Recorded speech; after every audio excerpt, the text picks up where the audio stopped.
Hello everyone, আজকে আপনাদের সাথে শেয়ার করছি আমার বেসিক কেকের ক্লাসের দিন দুটি। এটা হলো প্রথম দিনের ক্লাস। আর এই দিন এই স্পঞ্জগুলো বেক করে নিয়েছিলাম আর পরের দিন করিয়েছিলাম আইসিং। আর এখানে এই যে ব্রাউনি, কতটাই না সুন্দর দেখতে লাগছিল।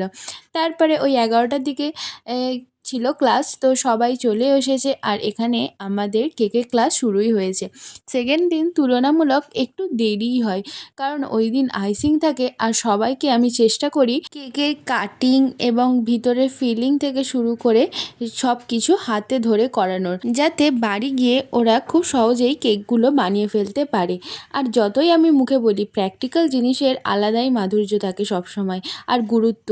আর এই যে এদিকে বানাচ্ছিলাম ডল কেক, আর এই যে বিকেলের দিকে মোটামুটি 4টের দিকে আমাদের কেকগুলো কমপ্লিট হয়ে গিয়েছিলো। আর তারপরে একটু টাইম লাগে কেক কাটিং থেকে শুরু করে সার্টিফিকেট দেওয়া সবগুলোর জন্যই। এই হলো আমাদের কেকের ফাইনাল লুক। কেমন হয়েছে অবশ্যই জানাবেন। এখানে 9 রকমের টোটাল কেক আমি ক্লাসে দেখিয়ে রাখি, যেটায় মোটামুটি এরা অর্ডার নিয়ে খুব সহজেই কাজ করতে পারবে। আর এই হলো আমাদের স্টুডেন্ট। আর এখানেই আমার কাজ শেষ নয়, ওই দিন ছিল আমার কাপ কেকসেরও অর্ডার, আর তার সাথে ছিল পিৎজাও। থ্যাংক ইউ এভরিওয়ান, দেখা হচ্ছে নেক্সট ভিডিওতে।